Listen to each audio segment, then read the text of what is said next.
Welcome to my YouTube channel. बच्चों, आज मैं इस वीडियो के थ्रू एक रिवीजन लेक्चर अपलोड कर रहा हूं आप सबके लिए क्लास 12 का। आपको पता है कि अभी जो सीबीएसई की 12th की डेट्स है बोर्ड की वो डिसाइड नहीं हुई है, लेकिन फिर भी हम लोग को प्रैक्टिस करना क्वेश्चन का काफी जरूरत है। कैसे एग्जाम में क्वेश्चन आएगा उसका जरूरत है, एग्जाम की प्रिपरेशन करना काफी ज्यादा आवश्यकता है। तो उसी को देखते हुए मैंने रिवीजन वीडियो का सीरीज स्टार्ट किया है। उसमें हम आज पहला टॉपिक कवर करने वाले हैं, first chapter of the macro economic which is circular flow of income. क्या है चैप्टर का नाम आपका? Circular flow of income. आपने ये चैप्टर अपने टीचर से पढ़ा होगा और काफी अच्छे से पढ़ा होगा, लेकिन मैं आपको ये चैप्टर ना तो 2 घंटे की वीडियो नहीं होगी, वो काफी शॉर्ट में, काफी समराइज्ड वे में ऐसे बताऊंगा कि आपका क्विक रिवीजन हो जाए वीडियो से। ठीक है, तो मेरे साथ चलिए स्टार्ट करते हैं। पहला जो हमारा टर्म आपसे मैं डिस्कस करूंगा वो करूंगा फैक्टर्स ऑफ प्रोडक्शन। क्या करूंगा मैं? आपका पहला टर्म आपसे डिस्कस फैक्टर्स ऑफ प्रोडक्शन।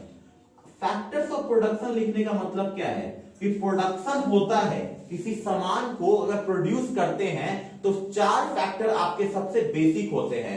उन 4 फैक्टर्स के बिना प्रोडक्शन नहीं होता है। कोई भी कंपनी, कोई भी फर्म अगर प्रोडक्शन करती है तो उन चारों फैक्टर का यूज करती है। जैसे पहला फैक्टर आपका क्या है? पहला फैक्टर है आपका लैंड। दूसरा फैक्टर क्या है बच्चों? दूसरा फैक्टर है आपका लेबर। और तीसरा फैक्टर क्या है बच्चों? तीसरा है आपका कैपिटल। क्या है तीसरा फैक्टर? कैपिटल। और चौथा क्या है? इंटरप्राइज। बिना इन चारों फैक्टर के आपको जो प्रोडक्शन प्रोसेस है वो आपको क्या है? ये बिना चार फैक्टर के बिना प्रोडक्शन प्रोसेस आपका अधूरा है।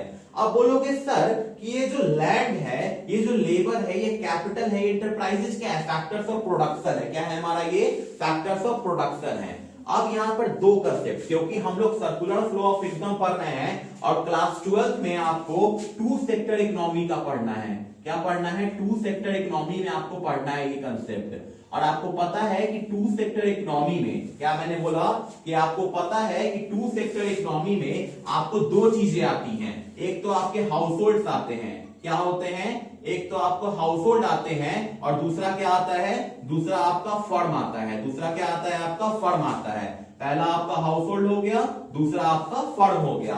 तो मैंने आपको बताया कि फैक्टर्स ऑफ प्रोडक्शन कितने हैं? 4। Land, labour, capital, enterprises. अब सर ये हाउस होल्ड और फर्म क्या है? तो यही फैक्टर्स ऑफ प्रोडक्शन को सप्लाई कौन करता है कंपनी को? ये फैक्टर्स ऑफ प्रोडक्शन कौन कंपनी को देता है? तो ये हाउस होल्ड जो है ये फैक्टर्स ऑफ प्रोडक्शन कंपनी को देते हैं। कोई भी कंपनी कुछ गुड्स प्रोड्यूस करती है तो गुड्स प्रोड्यूस करने के लिए जो फैक्टर्स ऑफ प्रोडक्शन है वो कौन सप्लाई करता है? वो हमारा हाउस होल्ड सप्लाई करता है। हाउस होल्ड क्या क्या सप्लाई करता है? तो लैंड। अब बताइए कि हमको अगर बिस्किट बनाना है, हमको अगर पार्ले जी बिस्किट बनाना है तो हमको एक फैक्ट्री लगाना पड़ेगा।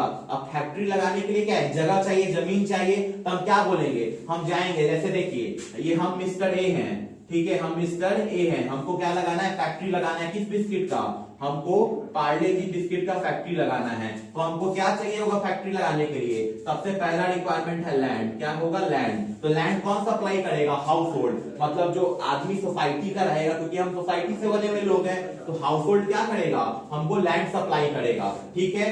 दूसरा, हमको अब लैंड आ गया तो अब मशीन लग चुका है। अब मशीन नहीं लगा, अभी लैंड आ चुका, अब हम लेबर का अरेंजमेंट करेंगे, क्योंकि काम करवाना होगा लैंड पे, साफ सफाई का, मशीन का। तो हम लेबर का जुगाड़ करेंगे। हम लेबर का जुगाड़ करेंगे। लेबर कौन प्रोवाइड करेगा? लेबर हाउस होल्ड प्रोवाइड करेगा। कौन प्रोवाइड करेगा? Labour house hold. तीसरा, कैपिटल, पूंजी कौन लगाएगा? पैसा कौन लगाएगा बिजनेस में? वो भी आपको हाउस होल्ड का ही लगाएगा पैसा। वो हाउस होल्ड क्या होता है? हाउस होल्ड जहां पे पूरा सोसाइटी एक हाउस होल्ड की तरह काम करता है, वो कैपिटल लगाएगा। और एंटरप्राइज कौन? ऑनर भी किसका पार्ट है? ऑनर भी हाउस होल्ड का पार्ट है। अब बोलोगे सर कि हाउस होल्ड लैंड भी सप्लाई कर रहा है, हाउस होल्ड लेबर भी कर रहा है, कैपिटल भी कर रहा है, एंटरप्राइज भी कर रहा है, तो हाउस होल्ड को इससे क्या फायदा मिलेगा? हाउस होल्ड को इससे क्या फायदा मिलेगा? फर्म को तो फायदा मिलेगा कि फर्म को लैंड मिल रहा है, फर्म को लेबर भी मिल रहा है, फर्म को कैपिटल भी और फर्म को एंटरप्राइज भी मिल रहा है। तो हाउस होल्ड को क्या मिलेगा? तो जो हाउस होल्ड लैंड देगा, हाउस होल्ड क्या देगा? लैंड देगा। तो फर्म जो है, देखो अब यहाँ पे मैं लिख रहा हूं, यहाँ पर समझना काफी इंपॉर्टेंट है। यहाँ पर काफी इंपॉर्टेंट कंसेप्ट क्या है कि लैंड के बदले क्या मिलेगा? रेंट मिलेगा। अब बोलोगे सर कि लैंड कौन दिया है? तो लैंड जो है हाउस होल्ड दिया है। किसको दिया है? तो फर्म को दिया है। ठीक है। और फर्म हाउस होल्ड को क्या देगा? फर्म हाउस होल्ड को जो है आपको क्या देगा, रेंट देगा, क्योंकि हम जमीन लिए हैं किसी से किराया पे तो उसका रेंट देना पड़ेगा ना। तो हाउस होल्ड फर्म को क्या दिया, आपको लैंड दिया, और फर्म क्या किया, हाउस होल्ड को उसके बदले में उसका रेंट दिया। उसी तरह से लेबर, तो लेबर अगर काम करता है तो लेबर को क्या चाहिए उसके बदले में, लेबर को उसके बदले में चाहिए वेजेस। क्या चाहिए उसके बदले में, आपको लेबर को वेज चाहिए। तो हाउस होल्ड लेबर देगा और फर्म उस लेबर का क्या देगा, वेज देगा। अगला कैपिटल, अगर कोई कैपिटल लगाता है हाउस होल्ड का आदमी, कहता है कि लो इतना पैसा हम लोन पे दे रहे हैं, इतना कैपिटल तुमको दे रहे हैं, पूंजी लगाओ और हमको क्या दो, हर महीने हमको इंटरेस्ट दो। तो फर्म क्या करेगा, हाउस होल्ड को कैपिटल को क्या देगा, इंटरेस्ट देगा। और जो इंटरप्राइज होगा, जो आपका इंटरप्राइज होगा वो क्या देगा बदले में, वो आपको प्रॉफिट देगा। वो क्या देगा, आपको प्रॉफिट देगा। तो काफी इंपॉर्टेंट, काफी क्लियर कंसेप्ट यहां पर ये है कि आपका हाउस होल्ड और फर्म होता है। हाउस होल्ड क्या सप्लाई करता है, तो लैंड, लेबर, कैपिटल, इंटरप्राइजेस, और फर्म उसके बदले में लैंड के बदले में रेंट, लेबर के बदले में वेज, कैपिटल के बदले में इंटरेस्ट, और इंटरप्राइज के बदले में क्या देती है, प्रॉफिट देती है। कंसेप्ट क्लियर हुआ।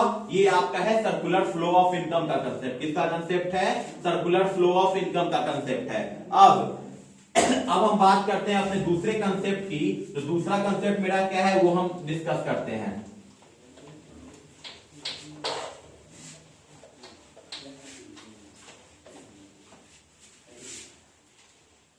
दूसरा कंसेप्ट मेरा है आपका स्टॉक और फ्लो का। किसका कंसेप्ट है, स्टॉक और फ्लो का। अब सबसे इसका बेस्ट एग्जांपल हम बताएं क्या है, आपके क्लास का क्लास रजिस्टर, आप जाते होंगे क्लास रजिस्टर या उसको अटेंडेंस रजिस्टर ही बोलते हैं, ठीक है। इसमें क्या होता है कि जब नया सेशन शुरू होता है, जब आप नई क्लास में जाते हैं तो आपके क्लास टीचर आके बच्चों का नाम नोटिस लिस्ट में क्या रजिस्टर में लिख देते हैं। इस क्लास में टोटल कितने बच्चे हैं, 30 बच्चे हैं। तो ये आपका स्टॉक हो गया, ये आपका क्या हो गया, स्टॉक हो गया। और हर दिन कितने बच्चे आ रहे हैं, नंबर ऑफ प्रेजेंट कितने, वो तो हर दिन चेंज करेगा।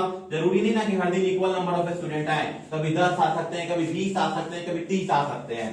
तो ये आपका कहलाएगा फ्लो कहलाएगा, ठीक है। ये पहला एग्जांपल क्लास रजिस्टर वाला है। दूसरा एग्जांपल क्या है कि आप हर आदमी के घर पे क्या होता है, पानी का टंकी होता है। क्या होता है, पानी का टंकी होता है। तो पानी की टंकी है, पानी आप कलेक्ट करके रखते हैं, स्टोर करके रखते हैं, तो वो आपका क्या कहलाएगा, वो आपका कहलाएगा स्टॉक। वो आपका क्या कहलाएगा बच्चों, स्टॉक कहलाएगा। और ये अगर नल से पानी अगर निकल रहा है लगातार, तो वो आपका क्या कहलाएगा, फ्लो कहलाएगा। क्या कहलाएगा, आपका फ्लो कहलाएगा। तो स्टॉक जो है आप क्या कहते हैं, आप जो स्टॉक है आपका वो पॉइंट ऑफ टाइम की तरह आप नापते हैं कि स्टॉक में जो है आपको क्या है, ये स्टॉक में जो आपका स्टॉक वेरिएबल है उसमें क्या होता है कि चीजें स्थिर होती हैं। जैसे कि वेल्थ आपका क्या है, स्थिर है, लेकिन इनकम आपका क्या है, वेरिएबल है, वो चेंज करेगा। तो इनकम आपका कौन सा कंसेप्ट आएगा, इनकम आपका आएगा फ्लो कंसेप्ट। अब आपको मैं बुक से जरा बताता हूं कि और क्या क्या इंपॉर्टेंट है। तो अब स्टॉक का तो मैंने आपको बता दिया कि ये है। तो स्टॉक मैंने आपको एक और बात बताना है कि स्टॉक जो है स्टैटिक कंसेप्ट है। स्टॉक कैसा कंसेप्ट है बच्चों आपका, स्टॉक आपका स्टैटिक कंसेप्ट है। और फ्लो कैसा कंसेप्ट है आपका, फ्लो जो है आपका डायनामिक कंसेप्ट है। कैसा कंसेप्ट है, डायनामिक। इसको हम लोग पॉइंट ऑफ टाइम में मेजर करते हैं। कैसे मेजर करते हैं, पॉइंट ऑफ टाइम में। और इसको मेजर करते हैं हम लोग पीरियड ऑफ टाइम में। किसमें करते हैं, पीरियड ऑफ टाइम में। ये पीरियड आपका 1 महीना का हो सकता है, 1 हफ्ता हो सकता है, 1 साल हो सकता है। और स्टॉक क्या है आपका, पॉइंट ऑफ टाइम में। इसको हम लोग क्या करते हैं, आपको मेजर करते हैं। अगला आप कहता है कि सर्कुलर फ्लो का कितना टाइप है। अब अगला देखो, जल्दी देखना, चलो आओ। रिवीजन है, समराइज लेक्चर है, आपको सब कुछ समझना पड़ेगा क्योंकि आप सब पढ़े हुए, बस रिवीजन करना है।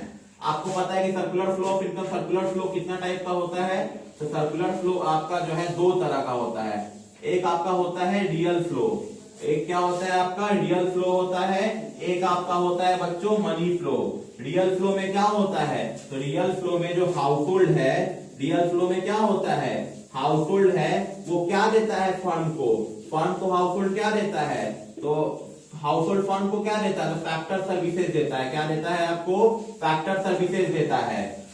और इसके अलावा फर्म क्या देता है, तो फर्म जो है गुड्स एंड सर्विसेज बनाकर हाउस होल्ड को देता है। क्या देता है, गुड्स एंड सर्विसेज जो है हाउस होल्ड को बनाकर क्या होता है, देता है। क्या करता है, गुड्स एंड सर्विसेज बनाकर हाउस होल्ड को देता है। और मनी फ्लो में क्या है, तो मनी फ्लो में जो हाउस होल्ड है, जो हाउस होल्ड है और जो फर्म है, वो कैसा रिलेशनशिप है, तो फर्म हाउस होल्ड को फैक्टर पेमेंट करता है। फर्म हाउस होल्ड क्या करता है? Factor payment. किस चीज का फैक्टर पेमेंट? तो जो फैक्टर सर्विसेज प्रोवाइड करवाया गया किसके द्वारा? जो फैक्टर सर्विसेज प्रोवाइड करा गया हाउस होल्ड के द्वारा, उसका पेमेंट करता है फर्म। और आपको हाउस होल्ड फर्म को क्या देता है? तो फर्म जो गुड्स एंड सर्विसेज बनाया है उसको कंज्यूम करता है, तो कंजम्पशन एक्सपेंडिचर देता है। जो खर्च किया वो कंजम्पशन एक्सपेंडिचर देता है किसको? हाउस होल्ड फर्म को। इसका बेसिक एग्जांपल समझा है? समझना, सुनो। जैसे कि क्या हुआ कि मैं एक लेबर हूं, ठीक है, मैं एक लेबर हूं, मिस्टर ए के फैक्ट्री में मैं एक लेबर हूं, मैं लेबर प्रोवाइड करता हूं, मुझे वेज मिला, मुझे, और मिस्टर ए जो है पार्ले जी बिस्किट बनाते हैं, मैं लेबर हूं और मिस्टर ए क्या है? मेरे मालिक हैं। मैं उनके यहाँ लेबर हूं, मैं उनके यहाँ काम करता हूं और मिस्टर ए का पार्ले जी का फैक्ट्री है, ठीक है। मिस्टर ए ने मुझे 1 तारीख को सैलरी दिया कि लो तुम जाकर सैलरी लो, अपने जाकर फैमिली को संभालो, ठीक है। मेरा बेटा मुझसे बोला कि पापा मुझे पार्ले जी का बिस्किट खाना है, तो मैं क्या करूंगा? उन्हीं पैसे से इनके कंपनी का बनाया हुआ पार्ले जी का बिस्कुट खरीदूंगा। तो क्या हुआ? मैंने वो पैसा दिया पार्ले जी के दुकानदार को, अब वो पार्ले जी का दुकानदार क्या करेगा? वो पैसा सीधे किसको भेजेगा? कंपनी को भेजेगा। तो यहाँ पर क्या है? सर्कुलर फ्लो हो रहा है इनकम का, कि जो पैसा मेरे मालिक ने मुझे दिया वही पैसा मैंने उनके सामान को खरीद कर फिर मालिक को क्या कर दिया? वापस लौटा दिया, और फिर वही पैसा मालिक हमको अगले महीने क्या करेंगे? पेमेंट करेंगे। तो ये सारा पैसा क्या है? इकोनॉमी में घूमकर एक ही जगह पहुंच जाता है। तो इसी को कहते हैं सर्कुलर फ्लो ऑफ इनकम। क्या कहते हैं बच्चों? इसको सर्कुलर फ्लो ऑफ इनकम कहते हैं। रियल फ्लो को हम लोग फिजिकल फ्लो भी कहते हैं, और मनी फ्लो को जो आपको है हम लोग नॉमिनल फ्लो के नाम से भी जानते हैं, ठीक है। ये रियल फ्लो आपका फिजिकल फ्लो है, और मनी फ्लो क्या है? मनी फ्लो आपका जो है आपका नॉमिनल फ्लो है। एग्जाम में जो क्वेश्चन है यही बेसिस पे क्वेश्चन रहता है कि आपको describe the circular flow of income in 2 sector economy. तो हाउस होल्ड और फर्म का बात लिखेंगे। एग्जाम में क्वेश्चन रहेगा what is real flow, what is money flow, या रहेगा differentiate between real flow and money flow. एक और क्वेश्चन रहेगा what is stock, what is flow and differentiate between stock and flow, ठीक है। अब अपने नेक्स्ट चैप्टर नेक्स्ट वीडियो में हम सीखेंगे कि न्यूमेरिकल्स बनाने के लिए कौन कौन से बेसिक टर्म को जानना बहुत जरूरी है नेशनल इनकम के न्यूमेरिकल बनाने के लिए, ठीक है। Stay tuned with me with our YouTube page Vicky Neesu. Please इस वीडियो को लाइक कर दीजिएगा, शेयर करिएगा, और अपने जितने भी 12th के फ्रेंड्स हैं उन सबके साथ शेयर करिएगा, क्योंकि ये रिवीजन टाइम है। आप जितना ज्यादा रिवीजन करोगे, जितनी बार वीडियो को देखोगे, आपका कंसेप्ट उतना ज्यादा क्लियर होते जाएगा, ठीक है। मेरे साथ जुड़े रहो और आप हर दिन नए कंसेप्ट सीखोगे, और हर दिन आपका जो कंसेप्ट है और ज्यादा क्लियर होते जाएगा। Thank you so much.